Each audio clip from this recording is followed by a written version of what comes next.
네. 자, 그러면 우리 박병창 이사님과 함께 오늘 시장에 대한 이야기 잠깐 나눠보겠습니다. 어서 오십시오. 예, 안녕하십니까? 네, 안녕하세요. 반갑습니다. 오늘 왜 이렇게 표정이 잠깐 어두우셔요? 예, 표정이 살짝 어두우셨는데 긴장하고 있습니다. 왜요? 앞에 팬들 오셔가지고 아니고요. 뭐 좀 안 좋은 뉴스 있습니까? 제가 이게 이게 이 한 소리 안 내려고 입을 이렇게 했더니 어제 제가 누굴 만났는데 네. 쩝쩝거린다고 막 사람들이 그런다고 하지 말라고. 안 근데 한다고. 어떻게 하면 안 할까? 약간 그 생각을 좀 하시는군요. 네, 긴장하면서 해보도록 하겠습니다. 근데 그 뭐 말씀하시는 뭐 습관인 건데 그거 뭐 안 하려고 하시면 오히려 더 애매하실 거예요. 그냥 편하게 하세요. 괜찮습니다. 정말 세심하시네요. 아니 무슨 뭐 전문 방송 아나운서도 아니고 뭐 그래야 될 이유 없죠. 예. 뭐 듣기 싫다고 많이들 그러신다고 하더라고요. 예. 아이 괜찮습니다. 제가 뭐 오늘 잘 한번 들어보겠습니다. 얼마나 심하신지. 저는 자, 몰랐는데. 그러면 일단 미국 시장 마감부터 한번 보면서 시작할까요? 예, 부채 한도 협상을 기다리면서 약법 수준에서 등락했습니다. 나스닥은 플러스권에서 등락했고요. 네. 그런데 장 후반에 협상 결과 없이 마감했다는 뉴스가 나오면서 장 막판에 딱 내렸습니다. 그런데 크게 내린 건 아니고요. 물론 다우는 마이너스에 있었다가 마지막에 내렸기 때문에 1% 정도 하락을 했고요.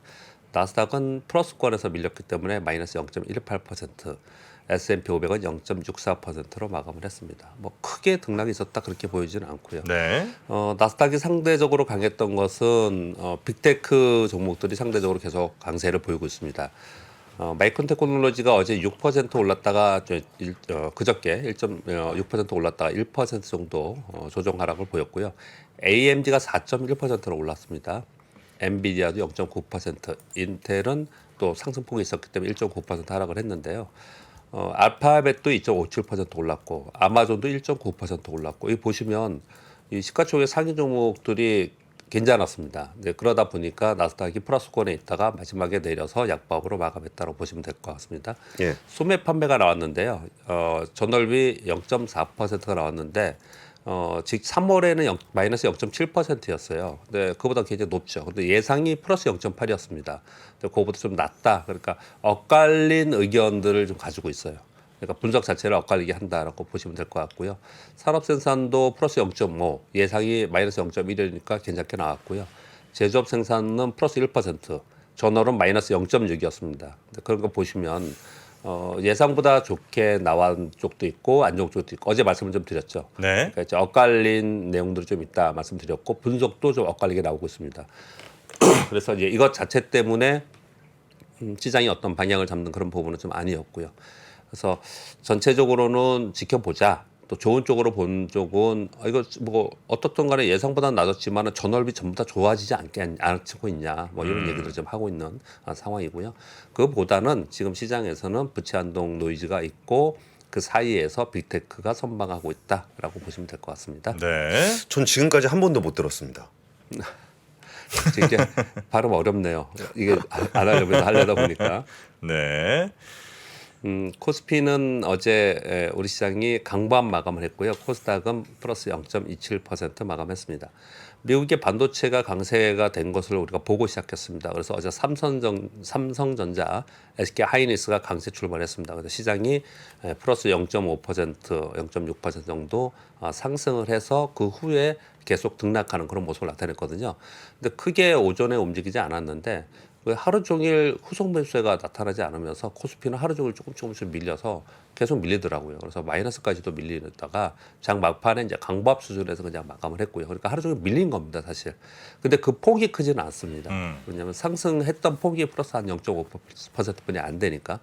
그런데 어제 삼성전자나 SK 하이닉스 이런 종목이 강했던 것에 비해 보면은 전반적으로 약했다라고 볼 수가 있었겠고요.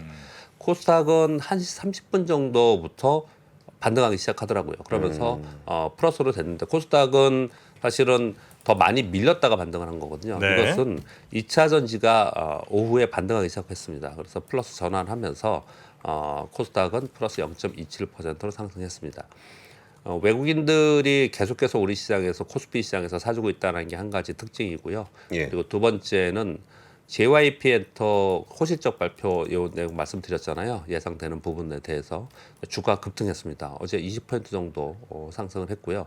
그래서 코스닥 시가총액 6위까지 올라섰습니다. 이건 부연 설명 좀 이따 다시 말씀드리도록 하겠습니다. 시장이 영향을 준 것이고요. 그리고 SL이 어제 급등을 또 했어요. 자동차 부품 중 자동차 네네. SL 하나를 말씀드리려고 하는 게 아니고요. 이 호실적으로 인해서 주가 급등했고 그래서 네. 자동차 부품주들에 대해서 관심이 부각되고 관련 보고서들이 요즘 많이 나오고 있는 상황이다. 그렇게 보시면 될 것 같고요. 그리고 사료, 비료, 농업, 육계 등 이상 기후와 구제역 관련 테마주들은 따로 움직이는 이들은 이제 지수에 영향을 주지는 않습니다. 그냥 따로 개별적으로 움직이는 시장을 좀 보였습니다. 네. 그러니까 전체적으로 보면은 아침에 상승 시작해서 하루 종일 좀 밀렸다. 후속 매수세가 없다. 뭐 때문이냐? 미국의 부채 한도 결과 보자. 이런 심리가 좀 작용을 한 것이고 그런 사이에서 실적 발표 이제 후에 실적 발표에 따라서 종목별 차별화가 나타났다라고 보시면 네. 될 것 부채 같습니다. 한도 협상이 어제 시장에도 영향이 있었다고 친다면 오늘 당연히 이제 부채 한도 협상 결렬 소식에 우리 시장도 썩 좋을 게 별로 없겠군요. 지수로는.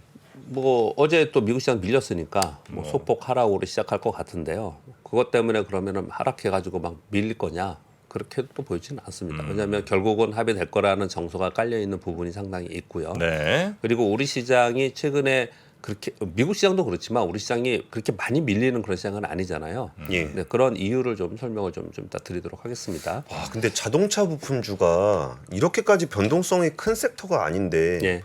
막 상한가 갔다가 0%로 내려와 있고 뭐 그런 종목들이 뭐 굉장히 많아졌어요. 부품 쪽에. 예.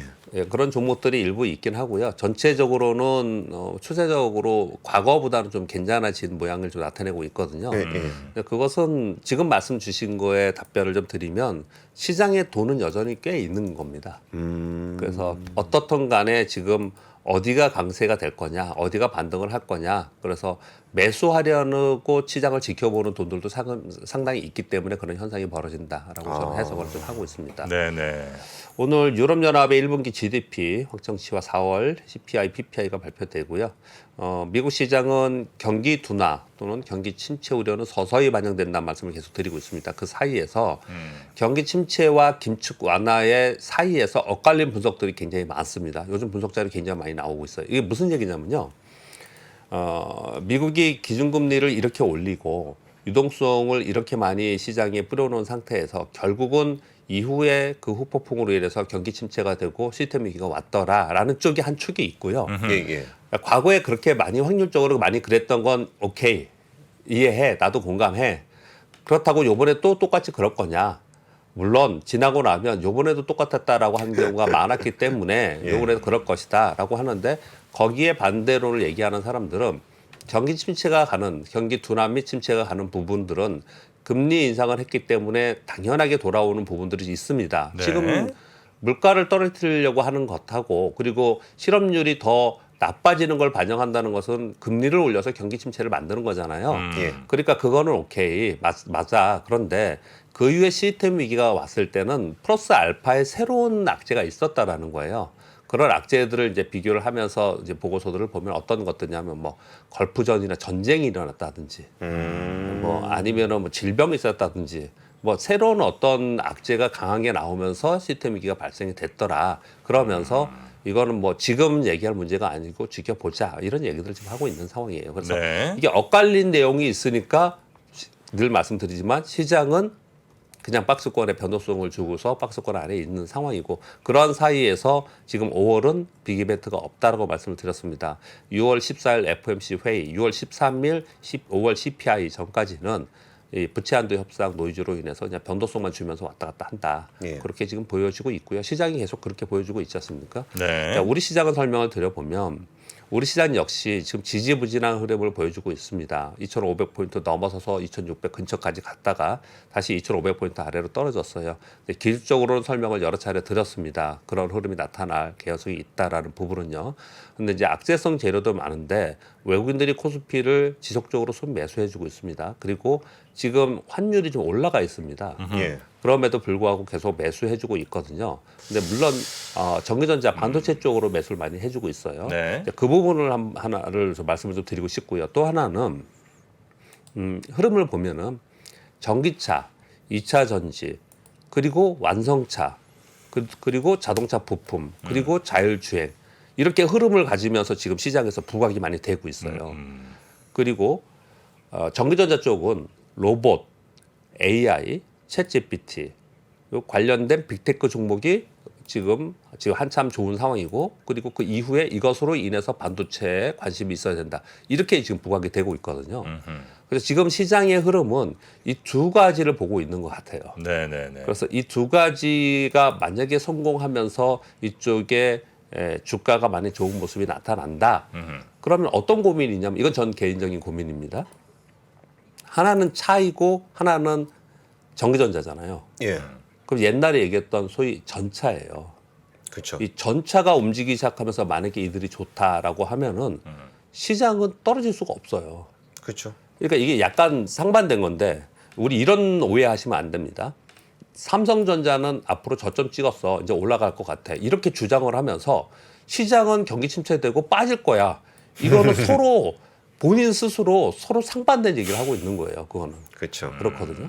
양립할 수 없는 얘기다는 예. 거죠. 네. 그래서 시장이 향후에 안 좋고 이제 뭐 급락할 수도 있고 막 이렇게 안 좋게 보는 사람은 당연히 이쪽 전차 섹터도 좋지 않을 거라고 봐야지 그게 귀결이 되는 거거든요. 근데 이걸 서로 이렇게 따로 얘기하는 사람들이 있거나 또는 생각하는 사람들이 있어요. 반도체 자동차는 좋을 것 같은데 경기 안 좋을 거다라고 얘기하면 그건 안 맞는 거고. 그렇죠. 시장이 반도체 자동차가 좋다는 얘기는 즉 경기가 좋다는 얘기니까. 시장이 경기까지는 예. 아니더라도 전체 예. 시장은 여기서 크게 밀리지 않거나 시장은 올라갈 가능성을 바라보면서 가야 되거든요. 네네. 그 어느 한쪽으로 치우치지 말고 그 부분을 어떤 확실히 좀 돼야 된다. 자기 신뢰가 돼야 된다. 이 말씀 좀 전해드리고 싶고요. 근데 지금 분위기는 상당히 좋습니다. 저는 그렇게 좀 보여지고 있습니다. 네. 지금 자동차와 자동차 부품까지 왔고요. 2차 전지가 쉬는 동안에 여기까지 달려왔잖아요. 예, 그러면서 자율주행 애플카 얘기를 합니다. 내일 이거 전해드릴 건데 애플카 얘기 굉장히 많이 하고 있어요. 지금 삼성전자에서 일론 머스크 만나고 나서 훨씬 이 얘기가 많이 나오고 있습니다. 애플카? 그 자율주행 자율주행. 얘기를 아, 전장 자율주행? 부품 네네네네. 훨씬 얘기가 많이 나오고 있어요. 네. 그렇다면 시장에는 그게 이슈가 분명히 되고 부각이 되면서 주가 움직임이 있을 수 있다는 설명을 드리고 있는 거고요. 그리고 미국은 지금 챗GPT AI 관련된 빅테크만 굉장히 강하게 지금 움직이고 있잖아요. 그렇죠. 예, 이 후속으로 이게 성장한다면 결국은 그 후방에 있는 반도체는 따라간다라고 얘기를 좀 하고 있는 상황이거든요. 이런 흐름이 실제로 어디까지 단기적으로 끝날지 어디까지 갈지 모르겠지만 시황과 연결되어서 봐야 되고 이런 흐름이 진짜로 잘 되는지도 우리가 살펴봐야 되고 만약에 이런 흐름이 간다면 나는 어떤 섹터에서 어떤 전략으로 투자해야 되는지가 답이 좀 나오는 거죠. 그런 의미에서 말씀을 좀 드리겠고요. 네. 실적 발표가 마무리되면서 5월 이후 시황과 그리고 지금 말씀드린 바 같이 하반기의 강세 섹터가 뭐가 될지 이걸 묻는 질문 그리고 이런 대화가 제일 많아요 지금. 그러니까 지금 뭘 하겠다라기보다도 이후를 바라보고 이후에 뭘가 될 거냐 이 얘기를 지금 상당히 많이 하고 있다. 그렇게 좀 전해드리도록 하겠습니다. 자, 이슈들 몇 개 좀 살펴볼까요? 예. 젤렌스키 대통령이 푸틴과의 대화 없다, 거절한다. 우크라이나 매체에서 나왔는데 전쟁 중단 외교적 합의에도 결국 다시 침공할 것이다. 그냥 짤막하게 이렇게만 해놓겠습니다. 이게 왜 이런 얘기가 나왔느냐? 다시 뭐 중국이나 유럽에서 이제 올 여름에 뭔가 좀 뭐 제철을 해야 된다, 뭐 중단해야 된다 이런 얘기들이 많이 나오고 있는 상황이거든요. 그런 상황 속에서 이 우크라이나 흑해 곡물 협정 있잖아요. 이게 시한이 18일이라고 합니다. 근데 러시아에 대한 서방 국가의 제재를 해지하지 않으면 요거 협정 종료 연장하지 않는다. 이렇게 지금 하고 있어요. 우리 제재 안 풀면 예. 니네 곡물 협상 없다. 예, 그래서 요거 노이즈가 될 수 있습니다. 시장에서는요. 그래서 네. 지금 벌써 이런 것들 때문에 사실 뭐 비료 뭐 이런 사료비료. 거 오르잖아요. 아. 예, 이렇게 영향을 좀 줄 수 있습니다. 요 네, 말씀드리겠고요. 미국 시장의 지금 빅테크 그 중에서도 AI 관련된 빅테크가 많이 상승한다고 말씀드렸는데요. 애플, 마이크로소프트, 알파벳 요 세 종목이 시가총액 1위, 3위지 않습니까? 워렌 버핏은 애플 많이 샀습니다. 요번에 뉴스 새롭게 나온 게 레이 달리오가 야. 알파벳, 메타, 마이크로소프트를 최근에 대량 매수했다라는 거예요. 올해 S&P 500 지수가 7.7% 올랐는데요. 애플이 약 37%, 마이크로소프트가 약 29%, 알파벳이 약 30% 상승을 했습니다. 아 그래서 근데 애플 MS 알파벳 시가총액이 지금 역대 최대예요? 예. 그 시가총액 3, 2, 3, 4의 비중이 17%라고요. 아 예. 전체 시가총액 세계 비중이 세계의 비중이 예. 역대 그게 최대. 지금 현재 최대다. 예, 세 개가 합치면. 이제 그랬다는 얘기는 이 세 개의 움직임에 따라서 시장이 움직이고 지수 대비 전체적인 분위기는 안 좋고 약간 왜곡 현상이 있을 수도 있잖아요. 그러네요. 그런 부분을 좀 생각할 필요가 있다라는 게 하나인 거고요. 또 한 가지는 왜 이쪽에 그럼 집중을 많이 하느냐라는 게 AI 성장을 우리가 다 아는 거고 요 얘기를 저는 굉장히 더 훨씬 더 중요하게 생각을 하는데요. 빅테크 기업들이 상대적으로 재무 안정성이 있고 경기가 둔화되거나 침체된다 하더라도 이익 성장성이 얘들은 탄탄하다. 그래서 여기 간다 이렇게 얘기를 하는 거예요. 아마 저는 우리 시장에도 똑같이 이럴 가능성이 있다라고 생각을 합니다. 그래서 이 부분은 상당히 의미가 있다라고 말씀을 드리겠고요. 네. 근데 얘네들은 세 개가 17%라고 그랬잖아요. 예. 우리나라 삼성전자 하나가 20%예요. 그러니까 어마어마한 거죠. 애플과 레이달리오가 약간 다른 포트폴리오를 가지면서 경쟁하고 있는 모양새도 굉장히 그 투자자들 사이에서는 되게 재밌는 포인트네요. 아 워렌 버핏이랑 레이 달리오가 예, 예. 아 워렌 버핏은 애플에 레이 달리오는 알파과 메타에 누가 이길까? 예. 네. 이런 거 재미는 있죠. 네. 예, 그리고 이건 그저께 나온 뉴스인데요. 웨스턴 디지털과 일본의 키옥시아 합병 가시화된다는 로이터발 뉴스 있었잖아요. 예, 예. 예, 요거 때문에 뭐 반도체가 좀 오른다라는 얘기도 좀 있습니다. 그런데 이거는 뭐 여러분 다 아세요. 이거 뭐 이제 웨스턴 디지털이 시장 점유율 21%가 이제 키옥시아고 이게 2위고요. 웨스턴 디지털이 이제 4위거든요. 3위가 SK 하이닉스고 네. 이거 합병하면은 우리나라 SK 하이닉스, 삼성전자의 뭐 영향을 어떻게 주겠냐 이런 얘기도 굉장히 많았습니다. 사실은요. 그런데 지금 그 정도의 걱정은 안 해도 될 것 같은 뉴스들이 나오고 있는 거예요. 뭐냐면요. 이들이 왜 이렇게까지 해야만 되느냐. 업황이 부진하다 보니까 수익 훼손이 심각한 상황까지 지금 돼서 네. 비용 축소하고 반전을 모색하는 국면에서 하는 것이다라는 측면이 하나 있고요. 예. 또 하나는 베인 캐피탈하고 엘리언 매니지먼트하는 대표적인 행동주의 펀드들이에요. 이 PE들, 베인 캐피탈 되게 유명합니다. 예. 우리나라의 베인 캐피탈이 몇 개 업체들 인수했다가 나중에 엑시트하고 이런 거 되게 많았거든요. 네. 그런데 이 엘리언 매니지먼트가 아마 웨스턴 디지털에 투자를 했고 베인 캐피탈이 키옥시아에 투자를 했거든요. 그 지금 이제 엑시트를 못 하고 있는 거예요. 계속 안 예. 좋은 상황이니까. 그래서 이들이 나서서 합병을 시키려고 하는 것이다라는 그런 얘기들도 좀 나오고 있는 그런 상황이에요. 그래서 이번에는 좀 가시화되지 않을까라는 뉴스가 좀 있습니다. 그리고 다섯 번째 뉴스는 삼성 디스플레이에서 8.6세대 OLED 전담 조직을 신설해서 발주 시작했다. 전자신문에서 발표인데요. 이것도 어제 뉴스가 굉장히 많았습니다. 그래서 OLED 디스플레이 관련 종목들이 좀 들썩들썩하기 시작을 합니다. 사실은 장비주들. 네, 그렇습니다. 근데 8.6세대 OLED가 뭐냐? 뭐 저는 이거 전문적인 용어들이잖아요. 이렇게 뭐 몇 세대. 기존 6세대보다 가로 세로 제가 수치는 안 써왔는데 크기가 큰 거예요. 그냥 큰 거라고 보면 되는 거예요. 네. 더 커졌다. 왜냐하면 IT 기기에 들어가니까 태블릿, 노트북에 들어가니까 그동안에 휴대폰에 많이 들어갔잖아요. OLED는요. 네, 그렇게 보시면 되는데 그래서 여기에 관련된 종목들이 좀 움직였고요. 아까 공 기자님 전해주시던 그 LG 디스플레이가 삼성전자 그 화이트 OLED 패널 공급한다는 로이터발 뉴스가 어저께 많이 돌아다녔는데요. 예. 삼성 측에서 사실 무근이라고 얘기는 했어요. 예. 근데 이 뉴스는 예전에도 나왔다가 사실 무근이라고 그러고 이게 몇 차례나 그랬거든요. 근데 이게 굉장히 중요한가 봐요, 사실. 우리나라 디스플레이 업계에서는. 그러니까 이게 계속 나왔다가 아니다 그러고 나왔다 아니다 그러는 것 같아요. 그러니까 이게 실제로 현실화 됐을 때의 디스플레이 업계는 상당히 중요한 내용이구나. 그렇게 좀 이해를 좀 하실 필요가 있을 것 같습니다. 그러니까 LG 디스플레이 패널을 삼성이 안 산다. 그러니까 삼성이 산다는 소식은 사실 무근이다라는 그 뉴스를 말씀하시는 거죠? 그 LG 디스플레이에서 삼성에 공급을 하는 거죠. 네. 이 얘기 계속 사실은 몇 년 전부터 있었어요. 근데 이번에 로이터발로 어저께 뉴스가 나왔었거든요. 그리고 이제 오후에 삼성 측에서 사실 무근이다라고 얘기를 했는데 예전에도 똑같은 내용이 똑같이 나왔었거든요. 그러니까 이거 저도 예전에 취재를 했어서 아는데 예. 파는 쪽에서는 뭐 산다는 얘기가 있었다. 살려고 한다. 그래갖고 이제 이거를 좀 기사를 확정시키고 싶어해요. 산다는 쪽으로. 근데 사는 쪽에서는 끝까지 뭔가 조건을 제시하면서 그렇겠죠. 자기한테 유리한 걸로 끌고 가려면은 네. 그건 사실무근이다라고 끝까지 얘기를 합니다. 아. 그러니까 최종적으로 결과가 나오기 전까지 사는 쪽에서는 이제 사실무근이라고 하고 파는 쪽에서는 뭐 다 주문 들어왔다라고 일반적으로 얘기를 하는 경향들이 사실무근이라고 했던 게 사실인 경우가 훨씬 많은 있었는데 요 얘기는 워낙에 몇 번이나 이랬기 때문에 뭐 여기에 관련된 종목이 움직이기 시작하는데 이게 왜 중요하냐면요. 네. LG 디스플레이의 후방에 장비 부품주가 많아요. 많아요. 이게 삼성하고 다 달라요, 이게요. 그래서 거기 있는 종목들이 막 올랐다가 아니냐 떨어졌다가 막 이렇게 변동성을 주거든요. 그래서 요 뉴스가 시장에 영향을 주기 때문에 좀 가져와 봤고요. 네. LG전자 전장 사업 가동률이 99%나 되고 있다. 그리고 삼성전기는 세계 최고 용량의 전기차용 MLCC를 개발한다. 그러니까 전자 부품 얘기가 많이 나오고 있는 그런 상황입니다. 그리고 세계 3대 자동차 시장이 된 인도에서 현대차, 기아 합산 점유율이 21.7%나 됐다.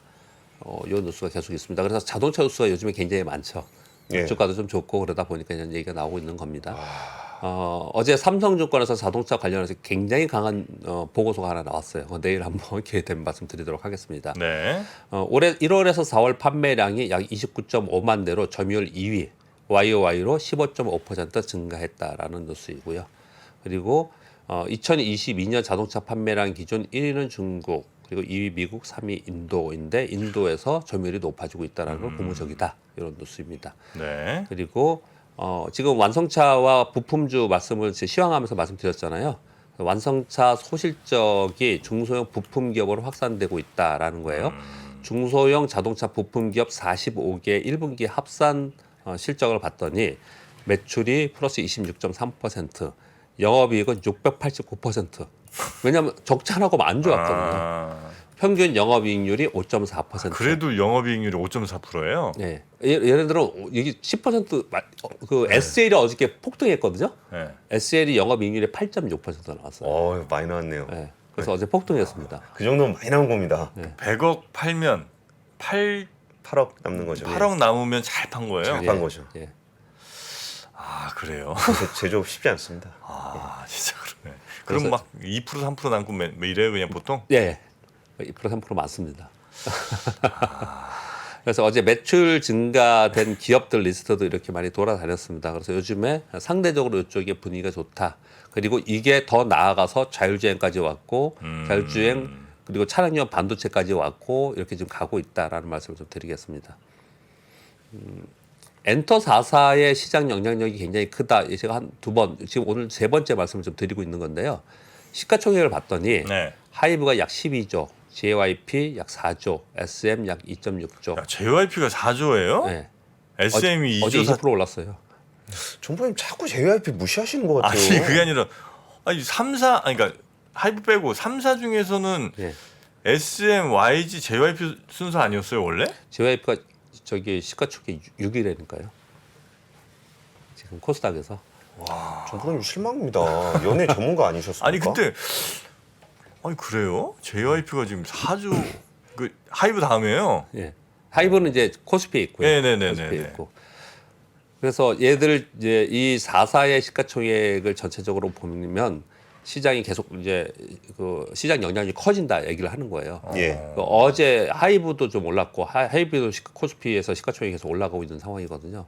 그래서 테마가 아니고 섹터로 자리매김을 하면서 시장 영향을 줄 수 있다. 그래서 이 시장을 보시는 분들 여기 같이 봐야 된다. 이 얘기를 계속 해야 되고요. 시가총액이 높은 종목을 제가 가끔 가다가 이렇게 말씀을 좀 드리거든요. 시가총액이 올라갔다. 그래서 시장 영향력이 있다. 이 얘기를 왜 드리는지 아십니까, 여러분? 이 시가총액이 올라가면요, 패시브 자금들이 이들을 살 수밖에 없어요. 거기에 맞게 계속 사는 지수 겁니다. 편입 같은. 예, 그래서 요인으로. 예. BNP VF처럼 올라가면 더 올라가게 되고 막 이러는 거예요. 그래서 작전 종목 외람된 얘기 하나 해볼게요. 작전 종목, 작전 세력들이 종목 시가총액 맨 처음에 낮은 걸 시작을 해서 시가총액이 이렇게 올라가잖아요. 네. 그러면 기관들은 무조건 사게 돼 있어요. 그냥 기계적으로. 예. 기계적으로 사게 돼서 쭉쭉쭉 올라가서 기관들이 어느 정도 사게끔 되는 그런 ETF도 사고 기관도 사고 심지어 MSCI 지수 들어가고 이러면은 기관 외국인 들어오잖아요. 거기다가 팔려고 하는 게 작전 성공. 요렇게 많이들 해요. 요즘에 유행입니다. 옛날에는 개미들 끌어들여가지고 엑시트를 했는데 네. 이제 지수 편입시켜가지고 기관한테 엑시트하는 게 좀 유행입니다. 근데 그걸 말씀드리고자 했던 건 아니고요. 시가총액이 올라가면 기계적으로 사야 되는 자금들이 많이 들어온다라는 거예요. 예. 그래서 그것 때문에 더 올라가고 하는 부분이 상당히 있다. 그 말씀드리려고 하는 겁니다. 네. 그리고 10번째 뉴스는 인도가 작년 2022년 1월에 자국의 반도체 시설 투자를 위해서 외국에 있는 반도체 기업들, 그 자국의 기업들의 좀 부흥을 위해서 반도체 기업에 그 인센티브 지원한다는 발표가 있었거든요. 근데 안 들어갔어요. 거의 없었습니다. 그래서 이번에 반도체 기업에 100억 달러 인센티브 지원한다는 뉴스를 또 발표를 했습니다. 그래서 자국 내 제조업 시설 투자를 강화하고 글로벌 기업을 인도의 생산기지 구축을 희망한다. 이런 뉴스가 아예 나왔거든요. 예. 그런데 얼마나 가겠냐. 그리고 인도가 지금 반도체의 어떤 그 메커니즘을 만들기 위해서는 그렇기 위해서는 아직 시간이 많이 걸릴 거다, 어려울 거다 이런 얘기들을 많이 하고 있거든요. 네네. 그런데 제가 보기에는 인도의 경제 규모나 이런 거에 비해서 상당히 보수이고 그 겸손하게 발표를 많이 했어요. 이렇게 얘기를 했습니다. 28나노 이상의 레거시 제품, 센서, 아날로그 반도체 생산으로 인도에서 빠르게 성장하고 있는 자동차와 IT 산업 부분을 지원하는 거에 현재는 목표를 두고 있다고 얘기하고 있는 거예요. 그래서 이런 부분들을 보면은 네. 우리 맨날 그 뭐라고 할까 휴대폰용 고사양의 그 반도체 이것만 쳐다보고 있잖아요. 3나노. 예, 그런데 레거시 제품이나 아니면은 또 우리나라의 중소기업들은 그 아날로그 반도체나 아니면 팹리스나 레거시 제품을 만드는 데 많이 있거든요. 예. 이런 데들이 이 역량을 받는지도 우리가 살펴볼 필요가 있지 않나 이렇게 생각을 하고 있습니다. 네. 인도도 반도체, 중국은 뭐 원래 노력을 많이 했고, 그래서 싱가포르도 많이 합니다. 싱가포르요? 싱가포르, 말레이시아. 아 반도체. 예, 그러니까 중국에 대한 견제가 들어가니까 그 중국 거 못 쓴다는 거 아니야? 그러면 나도 해볼 만하지 않을까? 이런 꿈나무들이 많이 제조 있습니다. 쪽으로. 예. 오 그래요. 알겠습니다. 자, 하여튼 오늘 그러면 시장에 대한 이야기는 요 정도로 네 예. 이사님과 함께 정리를 해 보고요. 예. 예, 저희는 잠시 후에 처음 들었어요. 한 번도 못 들었습니다. 이제 안 듣겠습니다. 네. 머리와 말이 되게 어렵네요. 이걸 신경 쓰고 있으니까. 아유 신경 쓰지 마세요. 다들 이렇게 내용에 집중하고 계시지. 아니, 그리고- 그런 습관까지는 전혀 신경들 안 쓰고 계세요. 이사님 방송 20년 하셨잖아요. 근데 20년 동안 이런 얘기 저- 처음 들으셨죠? 예, 아마 이런 것 같아요. 대담 얘기하면 잠깐 얘기하고 저도 잠깐 얘기하고 그러는데 좀 제가 길게 얘기하잖아요.